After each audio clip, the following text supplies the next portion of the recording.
Hey everyone, it's Susan. So look, we know going through a divorce is tough and self-care can easily get overlooked.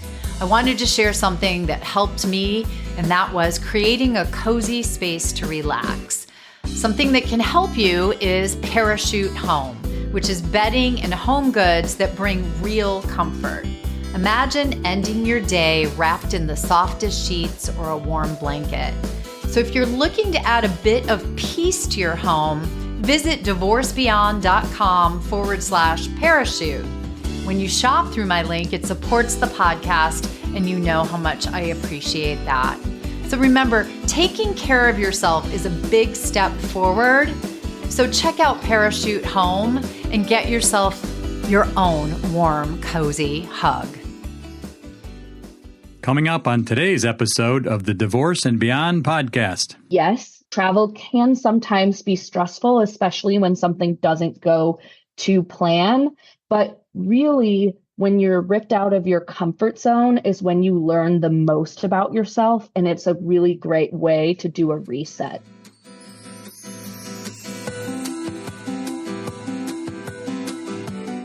Hello, and welcome to the Divorce and Beyond podcast. I'm Susan Guthrie, your host.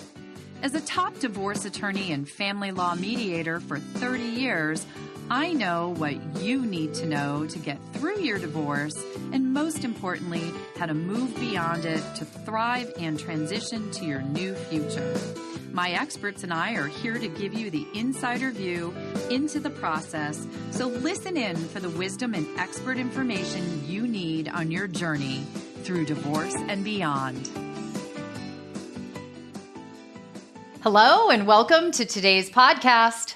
I'm Susan Guthrie, your host, and listeners, today we are going to go on a journey, and I mean that literally, or we're going to talk about going on journeys because my guest today is Megan Grant, and you're going to love her title. It's one of the things that caught my attention. She is the founder and chief memory creator for Cherish Tours. Megan herself has traveled to more than 40 countries, and she helps women travel around the world to create those memories, to have those trips and tours and experiences that we all know can be life-changing.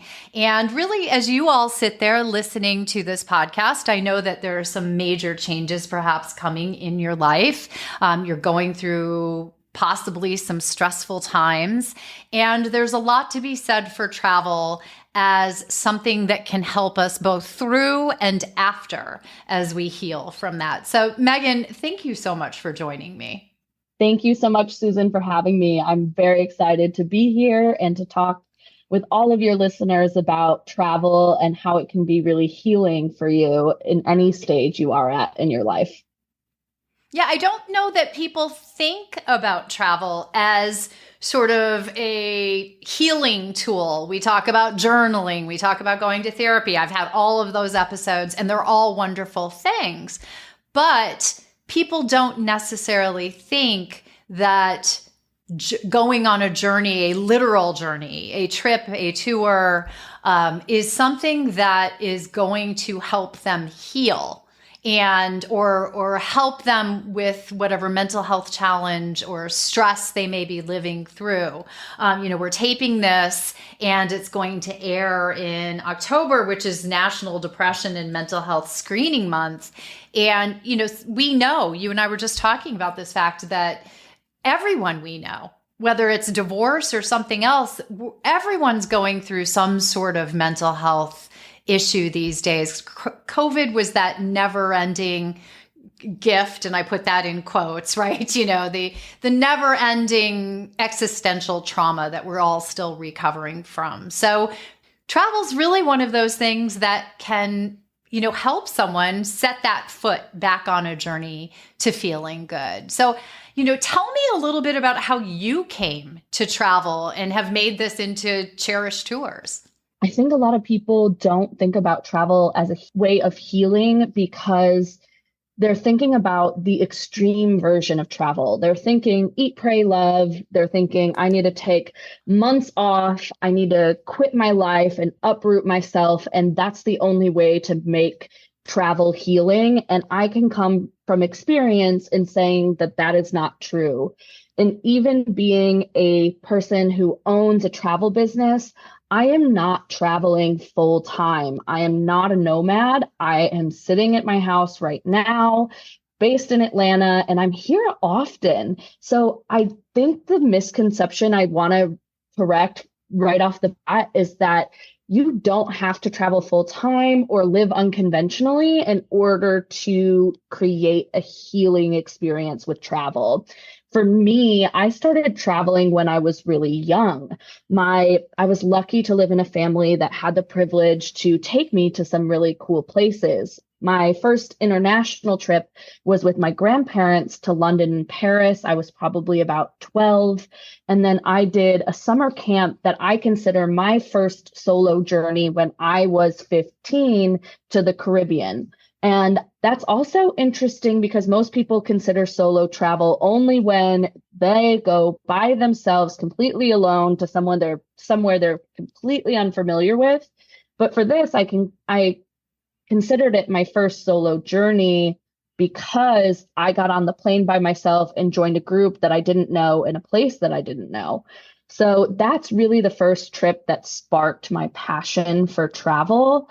And now, oh goodness, almost 30 years later, here I am owning a travel business that's trying to infuse that same passion, that love that I gained from my travels into other women so that they can really see the world from a new lens.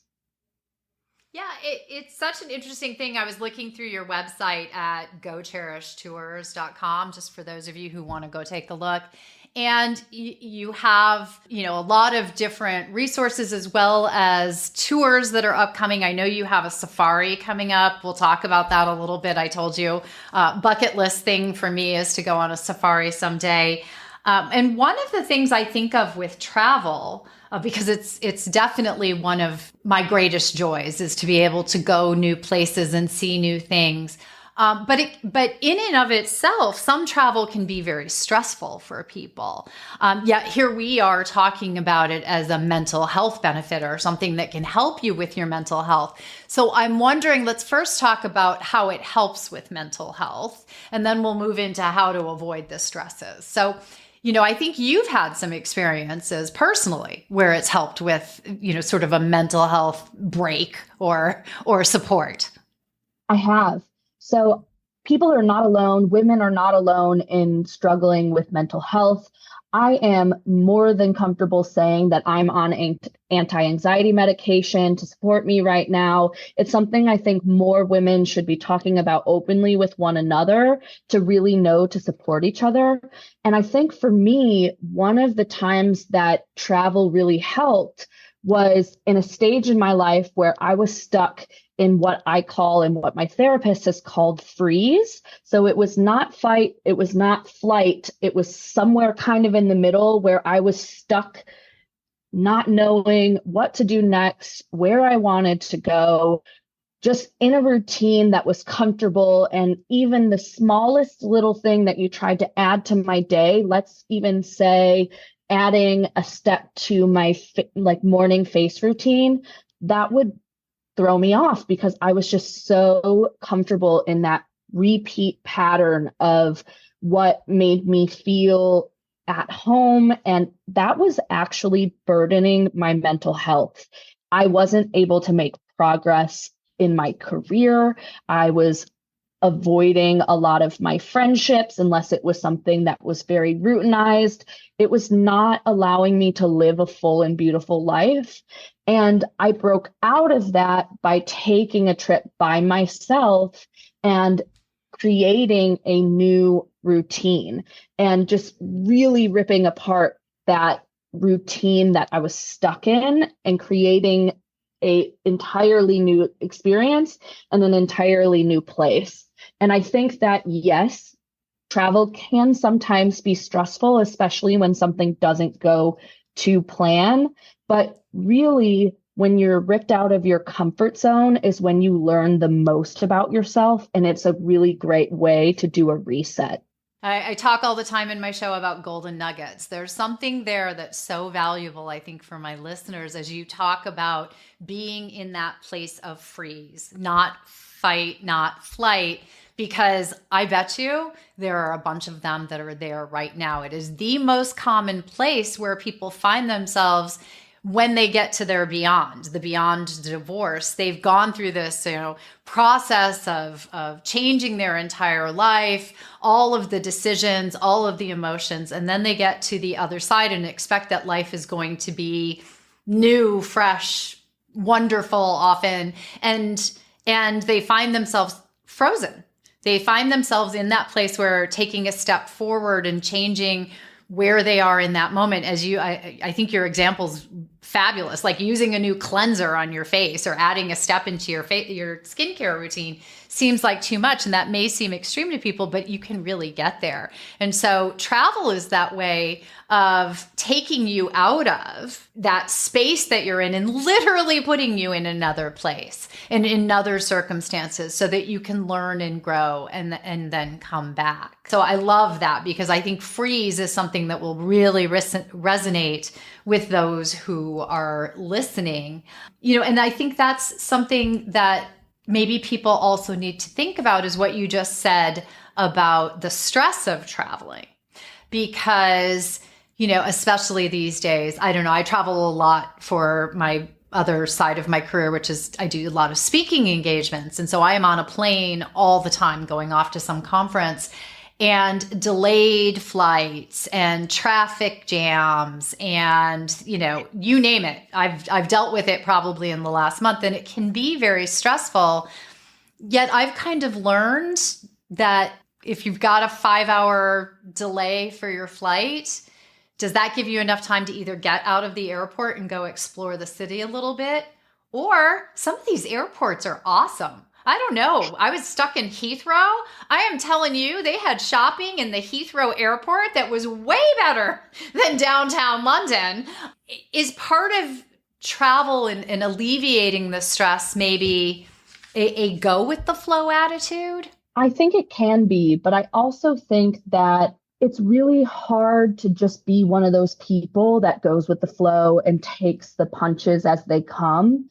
I want to encourage anyone listening, and it's something that I've had to say to myself, that you are capable of making big decisions and making the decisions that feel best for you.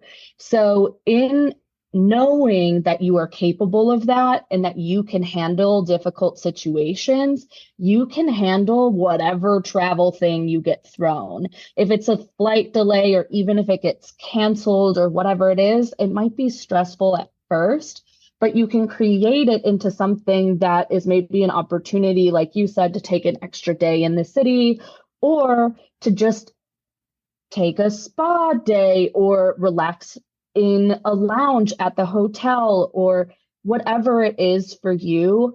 For me, being on an airplane is one of the only times that I allow myself to be truly disconnected and turn off my phone and really not be answering messages or emails or all of the things that life is throwing at you. Even now, when they have Wi-Fi on airplanes, I'm not connecting to the Wi-Fi because it's nice to have the silence. And so that's something that travel can give you, is taking a break from all of the noise. And even if it's a delay or something that's not predicted, it might just be another opportunity to take that break or to reframe the circumstance. That's such a good point. And I like that idea. I am not one of those people who turns off everything when I get on a plane, and maybe I should start doing that. I'm the one who logs into the Wi-Fi on the plane and is like, oh, I can catch up on my emails. But you raised something here, and it's making me think about it because I know that your clientele is primarily women traveling, especially for a lot of my listeners who might be either going through a divorce, recently divorced. Many of them are parents, they have children, And so this whole idea of traveling maybe solo, traveling when they've just gotten through their divorce, finding the time in their schedule, how can they best prioritize travel and the 50,000 other things that they have to do? That's a great question, because I think even people who don't have all of those things on their plate struggle figuring out how to prioritize travel. And my biggest tip is really to start small and start with something that feels comfortable for you until you're ready to go bigger and bigger and bigger. So if you're someone where it's more comfortable to just travel within your hometown, that might sound not correct, but I mean that. I'm based in Atlanta. There's tons of things here in Atlanta that I haven't even done that as a tourist, when someone comes here, they do. So reframe where you're based and what you're doing, and go read a book in the park with a glass of wine and pretend like you're a tourist in your own place. And once you start prioritizing yourself that way, you'll realize you can start prioritizing other bigger things that way, and you'll figure out how to make all those puzzle pieces go into place. I am not in everyone's shoes. I don't know how to make sure that your kids are with the right babysitter, whether it's your parents or somebody else, your dog has somewhere to be looked after, that everything at home's being taken care of. You need to put your career on pause to take a trip, whatever it is. There's tons of tips for those types of things and resources that you can find to help you with that. But you need to learn how to prioritize yourself first before you can prioritize the solo travel. Just to use another travel analogy that you listeners have probably heard, right? You have to put on your oxygen mask so that you're breathing before you can help anyone else put their mask on. We've heard it a million times on planes. Hello, Divorce and Beyond family. I've got some exciting news because we have teamed up with Headspace to guide you toward better mental health. With Headspace's meditation, mindfulness tools, and mental health support, you're set for a journey to a happier, healthier you. And there's more, because if you sign up through our exclusive link, you'll enjoy 2 weeks of Headspace membership for free. So don't miss out on this opportunity to embrace your well-being. You can check out the show notes for the link, or just go to divorcebeyond.com/headspace-Susan, and you'll be able to start your path to peace and joy today. This is just one more way that we can support you on your journey to a better beyond.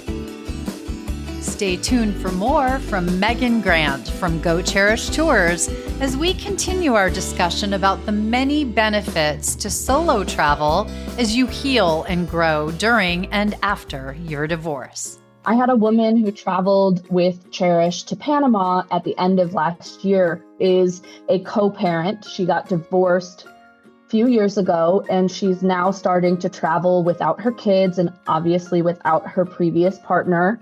It's something that has really helped her reframe life and gain some of that independence back. If you are finding this episode helpful, be sure to check out last week's show with my special guest, Lacey Garcia. Lacey is the founder and CEO of Willow, which is a unique and innovative platform that helps to match you with the right financial advisor just for you. You can think of it as the dating app to matchmake your divorce financial pro for you. The first place that they should start is by finding themselves the right financial advisor who can help them to navigate this divorce process, and with financial confidence, with clarity, with security, to set themselves up for success. This is the time when you're feeling overwhelmed. It's the time to put yourself first and to find that trusted financial advisor who can help you navigate this. And now we return to today's show.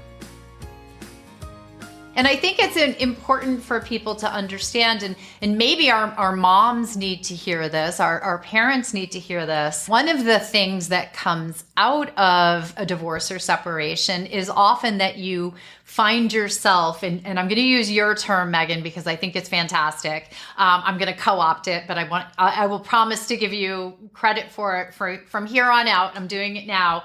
You talk about your time when women or people are child independent, and that might be because you don't have children, or it's your children's time with their co-parent, or they're away at camp, they're in some other space. That's something, honestly, that when you are two parents in a household, often you don't have that same leeway of child independent time. So maybe in that spirit of reframing that you just talked about is that ability to prioritize yourself and your needs in your child independent time is something that you can focus on. Agreed. I had a woman who traveled with Cherish to Panama at the end of last year, is a co-parent. She got divorced a few years ago, and she's now starting to travel without her kids and obviously without her previous partner. And it's something that has really helped her reframe life and gain some of that independence back. That's the feedback that she gave me after taking our trip, was that she gained independence back. And we're group tours, so it doesn't have to be traveling alone. It can be going with your girlfriends, or if you don't have that community of girlfriends, signing up for a tour like Cherish's, where you can be with like-minded women who are experiencing that similar child independence or are just in a transition period in their life. So, and I want to hone in on that now, because you've mentioned a few times sort of this concept of solo travel, which I feel like for women, there's a lot of resistance to that concept of traveling alone. And because there's a discomfort with that idea. One, many people are probably in that space where they're learning to not be part of a relationship, be part of a partnership anymore. So this concept of being independent and alone, or not alone, on their own, as they go forth into the world, can feel intimidating and difficult. But going back to your earlier comments, the ability to join a tour with other women, so that when you go out to dinner with your tour group, you've got 5 other women to sit down at the table with and experience Madrid with them, or whatever city you might be touring, or look at the elephants together on the upcoming safari. So it's giving you that opportunity to, not only experience the travel, but experience new people in a new way. Definitely. Solo travel, literally at its root, is just defined as people who go on trips alone. That is so loose, it's crazy. You can really frame that however you want to. I think the stereotype that women have of solo travel is a girl in their 20s with the backpack on, trekking around Europe, staying in hostels.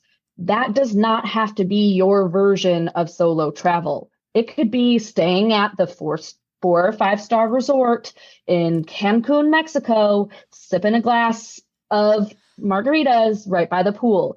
It could be you taking a little road trip from your hometown to a cabin and staying there for a night by yourself. It could literally be staying at the Westin Hotel right in your hometown overnight by yourself without the distractions from whatever is at home. It can be joining a group tour or going somewhere truly solo, 100% alone, and then signing up just for a tour for that day. It's really so many different things. But I think for me, where it's the most meaningful is in creating the space for yourself instead of staying in that freeze that we were talking about earlier and sticking in that routine. It's taking and prioritizing the self-care aspects of travel and the healing parts of travel that you can find when you step outside of that comfort zone. So if we were talking to one of my listeners right now, or you were talking to one of my listeners who was thinking, wow, there's something in what I'm hearing here. I'm interested in this idea of going on a solo trip or maybe stepping outside my comfort zone. If she were to get in touch with you, how would you, because most of the time people get that little spidey sense tingle, oh, it sounds like a good idea. But when they're asked to drill down, well, where do you want to go? How much time do you want to spend there? What do you want to do? It's too much. It's like when you go into a tile store and you have to pick out tile for your bathroom and there's 9,000 different options.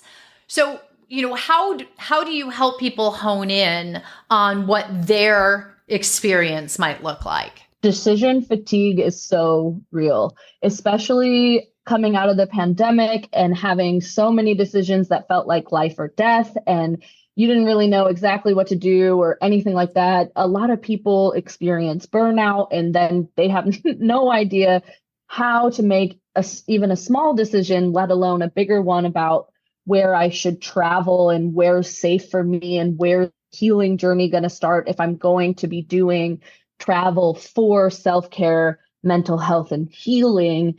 Really, I think I would break this into two parts and give this listener advice either by what we've sort of already discussed. If you're making the decision for yourself, just start small, whatever feels the most comfortable for you, and make it flexible. If it's something that you have to pay 100% deposit and it's non-refundable, but you're not really sure just yet, it might create more anxiety for you than less. And then the other part of advice that I would say sounds kind of like a pitch about myself, but I think it's true. It's really just let someone else do it for you. Let someone else do it for you. You don't have to make all of the decisions on your own. Just like you hire an expert to tile your bathroom, you aren't going to travel without knowing the things that you need to when you're going to a new place, like Tanzania for our safari. If you showed up without any plans, without the tile work in place, you would be wandering around blind. It would not be healing. It would be stressful. You would feel scared. All of these things that you don't need to feel if you let someone who's an expert handle it for you. And you can do that in so many different ways. There's travel advisors out there who can plan your trip if you really want to do it alone.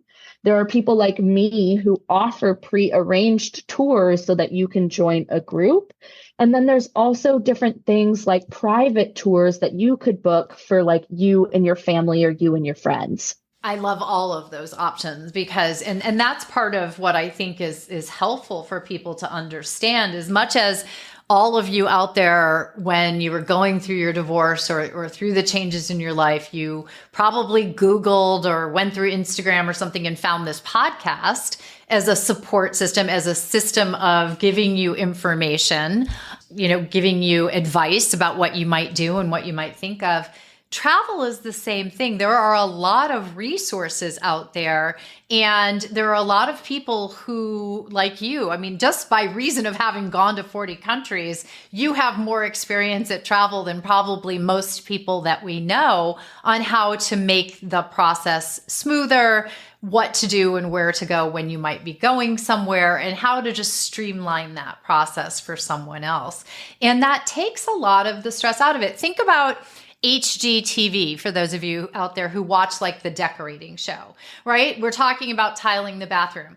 They don't often take the couple or the person to a tile store and set them loose among the 9,000 samples. Usually the decorator or the host of the show comes over with 6 samples, and you'll notice that those 6 samples are paired with the flooring, and they're paired with the paint color and the cabinet choice, right? And they give them maybe 3 curated options. And that's all our little tiny overworked brains can usually handle.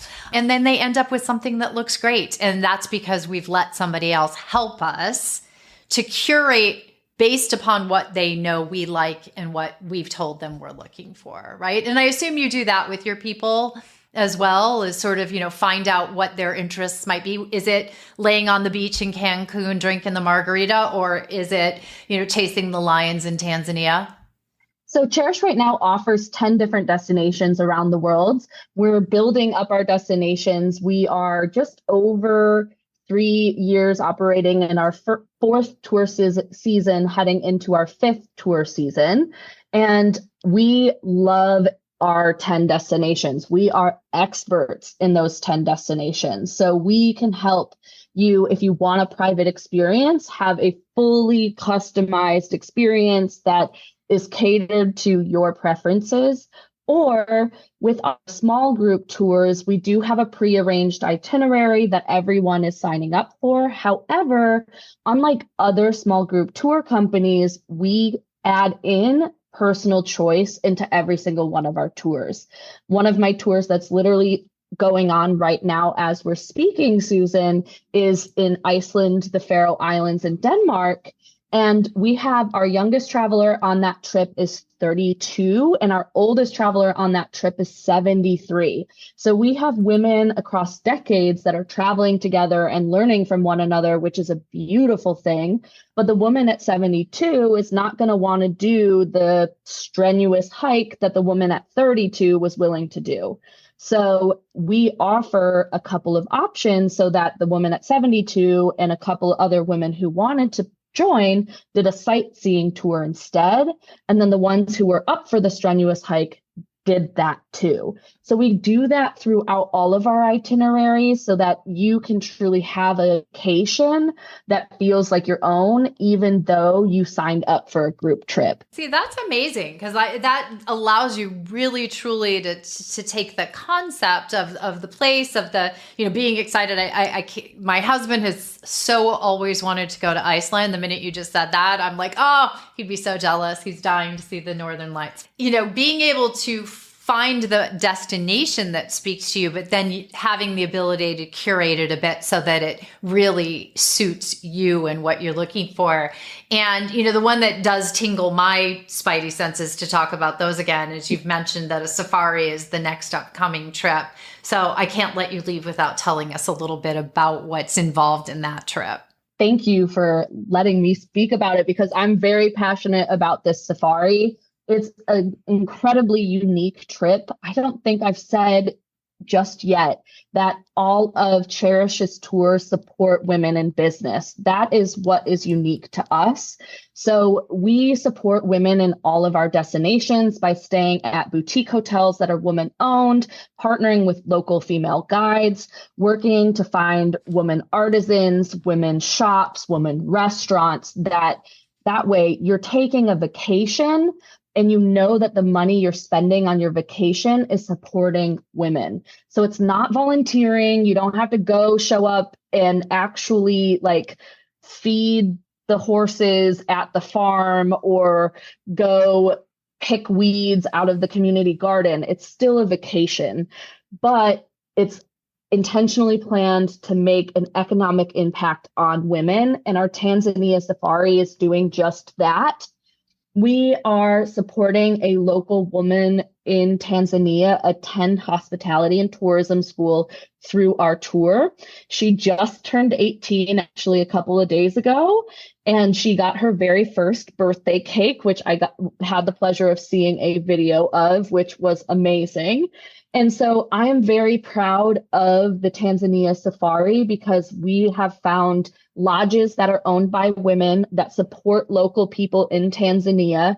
We have found lodges that support a local orphanage, another lodge that supports the local Maasai, and all of the revenue goes directly to the Maasai people. We have found a female safari driver guide.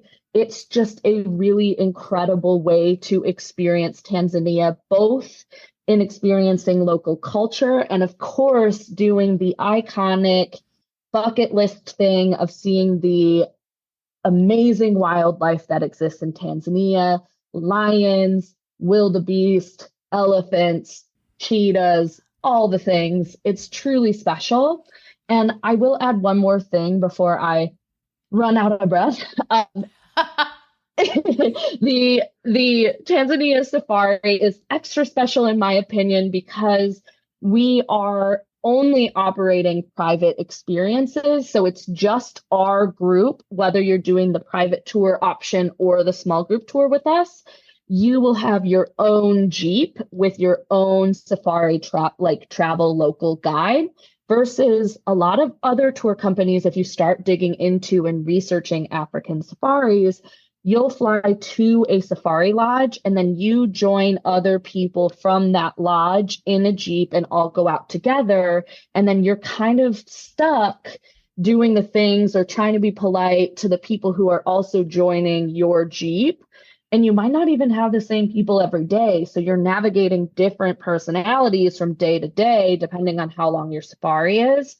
Where with Cherish's safari, you're in a safari Jeep with your fellow travelers who came with you. I like that because, you also, I find when I travel with people, you bond together. There's a lot in that shared experience of new experiences, going to places maybe that no one's been before. And you're all, seeing an elephant for the first time together or something like that outside of a zoo in its natural habitat. So I love that idea that you're really with your people throughout the experience. I could talk about travel all day, but I want to make sure that we let listeners know, because I think you have a special offer for the safari for listeners. And I just want to make sure they know. I've mentioned the website, but I want to make sure that they know to go on the website and sign up for your newsletter.